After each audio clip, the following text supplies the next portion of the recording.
దేవుడికి ఆశ ఉంది ఏమిటంటే నిన్ను విడిపించాలి. ఆర్థిక సమస్యల్లో ఉన్నావా? దేవుడు నిన్ను విడిపించాలి ఆశపడుతున్నాడు. అనారోగ్యంతో ఉన్నావా? దేవుడు నీ అనారోగ్యము నుండి నిన్ను విడిపించాలి ఆశపడుతున్నాడు.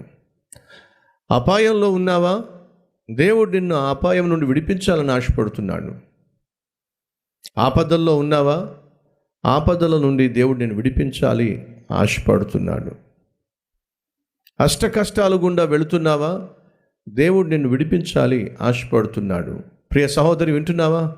సహోదరుడు వింటున్నావా? దేవుడు నిన్ను విడిపించాలి. బంధించబడ్డావా? పాపముల చేత, అపరాధముల చేత, పాపిష్టి సంఖ్యల చేత బంధించబడ్డావా? దేవుడు విడిపించాలని ఆశపడుతున్నాడు. ఈరోజు నువ్వు దేని చేత కట్టబడ్డావో, ఏ విషయంలో కష్టపడుతున్నావో ఆ విషయంలో దేవుడు నిన్ను విడిపించాలి ఆశపడుతున్నాడు.